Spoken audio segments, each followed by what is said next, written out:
নদীতে চলি, দেখা যাচ্ছে অন্ধকার রাত্রে আমরা চললাম, সামনে কোনো ফরেস্টার বাজলো বা কোনো কোস্টগার্ড বাজলো বা কোনো নৌবাহিনী বাজলো বা র্যাব বাজলো বা পুলিশ বাজলো, আমরা জাপ দিয়ে হয়তো নদীতে পড়ি না কুলে লাভ দিয়ে পড়ি। কুলে মানে হচ্ছে কিনারা, বুঝছেন? কিনারা লাভ দিয়ে পড়লাম, দেখা যাচ্ছে কি সাপ বাঁধলো, কিনা কুমির বাঁধলো, কিনা বাঘ বাঁধলো, কিনা পানিতে লাভ দিলাম কুমিরে নিল, না তাদের গুলিতে আমরা মারা গেলাম বা তারা আমাদের গুলিতে মারা গেল, এই আর নাকি। হিংস্র প্রাণীদের আস্তানা সুন্দরবনের খালে বিলে জঙ্গলে এমনই দুর্ধর্ষ বিভিন্ন জলদস্যু বাহিনীর প্রতিদিনের জীবন। এক একটি জলদস্যু বাহিনী যেন এক একটি অস্ত্র ভান্ডার। আমার কাছে 15টা আনস আছে, বুঝছেন? 15টা আছে না? হ্যাঁ, 15টা সিঙ্গেল ব্যারেল বন্দুক আছে, তার ভেতরে মনে করেন যে ওই 15টার ভেতরে মনে করেন যে ডবল ব্যারেল বন্দুক আছে, শুটার আছে। বড় ফাটি হচ্ছে রাজু, বুঝছেন? সুন্দরবনের ভেতরে ওর কাছে 40-50টা আনস আছে, ঠিক আছে? সুন্দরবনের সবচেয়ে বড় জলদস্যু বাহিনী প্রধান রাজু বাহিনীতেও আছে 40 জনের মতো জলদস্যু। আপনি বের হন না ওখান থেকে?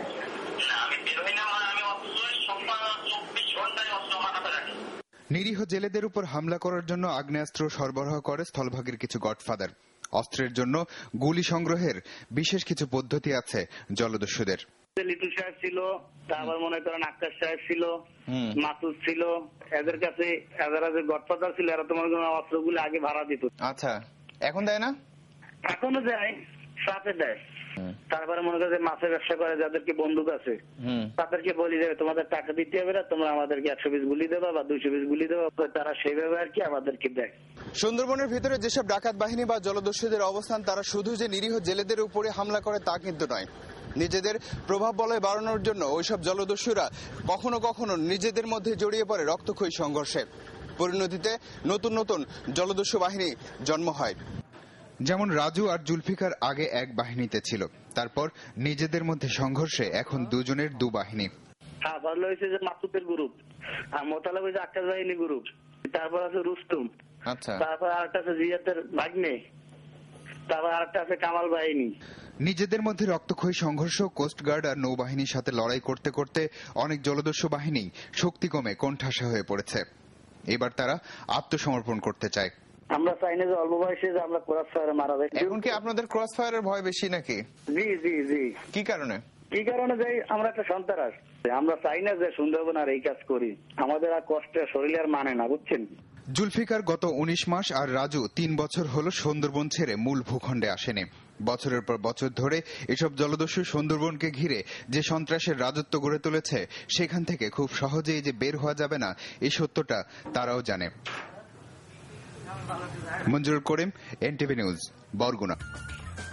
চট্টগ্রাম বিশ্ববিদ্যালয়ে শিক্ষকদের উপর হামলার অভিযোগে 4 ছাত্রলীগ কর্মীকে বহিষ্কার করেছে বিশ্ববিদ্যালয় কর্তৃপক্ষ।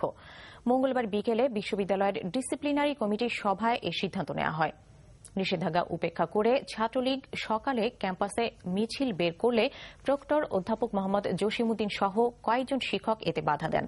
এ সময় ছাত্রলীগ নেতাকর্মীরা তাদের উপর হামলা চালায়। বিকেলে ডিসিপ্লিনারি কমিটির সভায় ঘটনার সাথে জড়িত 4 জনকে বহিষ্কার করা হয়। বহিষ্কৃতরা হলেন জুয়েল, রিমন, কাজী আলম ও শান্তনু বিশ্বাস। 3 মাস আগে পরপর কয়েকটি সংঘর্ষের প্রেক্ষিতে কর্তৃপক্ষ ক্যাম্পাসে সব ধরনের রাজনৈতিক কর্মকাণ্ডের উপর নিষেধাজ্ঞা জারি করে। এদিকে ঢাকা বিশ্ববিদ্যালয়ের কবি জসিমউদ্দিন হলে সোমবার ছাত্রলীগের 2 গ্রুপের সংঘর্ষের ঘটনায় 7 জনকে হল থেকে বহিষ্কার করেছে কর্তৃপক্ষ। এছাড়া এই ঘটনায় 4 সদস্যের একটি তদন্ত কমিটিও গঠন করা হয়েছে। বগুড়ার আদমদিঘিতে সড়ক দুর্ঘটনায় একই পরিবারের 3 জন সহ মারা গেছে 4 জন। গতরাত 9:30টার দিকে উপজেলার ইন্দুইল নামক স্থানে ট্রাকের ধাক্কায় যাত্রীবাহী একটি নসিমন উল্টে যায়। ঘটনাস্থলে মারা যায় 4 জন। এরা হলেন আলী আকবর, তার পুত্রবধূ মুসলেমা বেগম, নাতি মাওলা এবং নসিমনের আরেক যাত্রী মনি। নিহতদের গ্রামের বাড়ি উপজেলার চাটখৈর গ্রামে। হবিগঞ্জের বানিয়াচং উপজেলার ইকরাম হাওরে নৌকা ডুবিতে মারা গেছে এক শিশু ও 3 মহিলা। গতরাত 10:30টার দিকে ইকরাম আখড়ায় ধর্মীয় অনুষ্ঠান শেষে ফেরার পথে 16 জন যাত্রী নিয়ে ঝড়ের কবলে পড়ে নৌকা উল্টে এই দুর্ঘটনা ঘটে। অন্য নৌকার যাত্রীরা দুর্ঘটনাস্থল থেকে এক শিশু ও 3 মহিলার মৃতদেহ উদ্ধার করে। এদের মধ্যে আনন্দময়ী এবং ওমা তারা নামে 2 জনের পরিচয় জানা গেছে। 7 জনকে জীবিত উদ্ধার করা হলেও এখনও নিখোঁজ রয়েছে 5 যাত্রী।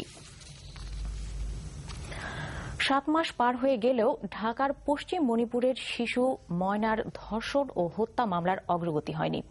বদলি হয়ে গেছে তদন্তকারী কর্মকর্তা। অভিযুক্তরা ময়নার গরিব বাবা মাকে চাপ দিচ্ছে মামলা তুলে নিতে। আতঙ্কে দিন কাটাচ্ছে ময়নার বাবা মা।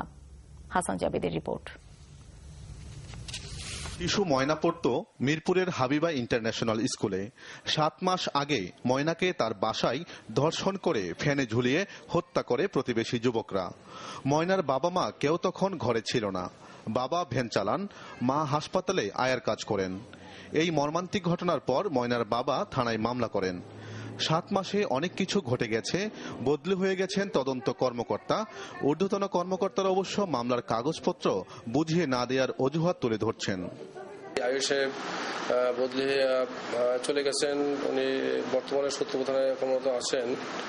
ওনাকে নাকি স্টাইলাইজ করা হয়েছেন এই থানা থেকে, যে কারণে নাকি উনি ডক্টরটা বুঝিয়ে দিতে পারেন। যে ঘরে ওই লোমহর্ষক ঘটনার জন্ম, সেই ঘরেই থাকতে হচ্ছে ময়নার বাবা মাকে। বাস্তবতা এতটাই নির্মম যে ময়নার ব্যবহার করা অনেক কিছুই গুছানো আছে ঘরে, শুধু ময়না নেই। চিল্লাপাল্লা করে মেয়েটারে নামানো হয়, তখন ওই ছেলেটা ওই যে স্যান্ডেল ছিল ওইখানে দাঁড়ানো, ইব্রাহিম ওইখানে দাঁড়ানো ছিল। স্বরাষ্ট্রমন্ত্রীর নির্দেশনা সত্ত্বেও মামলার অগ্রগতি তো হয়নি, বরং অভিযুক্তদের বাবা মা ঘরের মালিকের সহযোগিতায় মামলা তুলে নিতে ময়নার পরিবারকে চাপ দিয়ে যাচ্ছে। আমার একটা মাইয়া গেছে, আমি তো মাইয়া পাবো না, কিন্তু আমার তো দিন একটা জিনিস আছে যে আমার কলজাটা বাঁচতেছে, আমার দুঃখের আমার মাইয়াটা তো আসলে নাকি আমার মাইয়াটার যেভাবে মারলো, তাহলে এটার বিচার কি আমি পাবো না? তাহলে তো এই বাংলাদেশে কোনো বিচার নাই। বেড়ে ওঠার আগেই যারা এরকম ঘটনা ঘটাতে পারলো তাদের দৃষ্টান্তমূলক শাস্তি চেয়েছে এলাকার মানুষ। Hasan Jabed, NTV news, Dhaka. কক্সবাজারে পাহাড় ধসে এক শিশু মারা গেছে, আহত হয়েছে আরও 8 জন। পুলিশ ও এলাকাবাসী জানিয়েছে, গতকাল বিকেলে শহরের লাইট হাউস পাড়া এলাকায় পাহাড়ের একটি অংশ পলাশচন্দ্রের বাড়ির উপর ধসে পড়ে। এই সময় সেখানে খেলতে থাকা শিশুরা মাটির নিচে চাপা পড়ে। এলাকাবাসী ও ফায়ার সার্ভিসের সহযোগিতায় দ্রুত 8 শিশুকে উদ্ধার করে কক্সবাজার সদর হাসপাতালে ভর্তি করা হয়েছে। সন্ধ্যা 8টার দিকে পলাশচন্দ্রের মেয়ে জয়াচন্দ্র শীলের মৃতদেহ উদ্ধার করা হয়। দেশের নিভৃতচারী এক পদার্থবিজ্ঞানী অধ্যাপক Arun Kumar Basak low energy nuclear physics গ্রুপে এক্সপেরিমেন্টাল নিউক্লিয়ার ফিজিক্সের একজন গবেষক। তিনি 68 বছর বয়সেও ছাত্র পড়ানো আর গবেষণায় মগ্ন থাকেন সারাক্ষণ। খ্যাতিমান এই বিজ্ঞানীর নামে পেনিনসুলা ওয়েলফেয়ার ট্রাস্ট 2007 সালে চালু করে প্রফেসর বসাক পুরস্কার ও বৃত্তি। রাজশাহী থেকে রাজু আহমেদ রুবেলের ক্যামেরায় সমর সাজুর পাঠানো রিপোর্ট। অধ্যাপক অরুণ কুমার বসাক জন্ম 1941 সালের 17 অক্টোবর পাবনার রাধানগরে, আর বিশ্ববিদ্যালয়ের চাকরি জীবনের শুরু 1963 সালে। ছোটবেলায় মায়ের কাছেই দেশপ্রেমের শিক্ষাটা শুরু। আমেরিকায় নামকরা বিশ্ববিদ্যালয়ে চাকরির প্রলোভন সত্ত্বেও অরুণ কুমার বসাক রয়ে যান রাজশাহী বিশ্ববিদ্যালয়ে। বিশ্ববিদ্যালয় কর্তৃপক্ষ অবসরের পর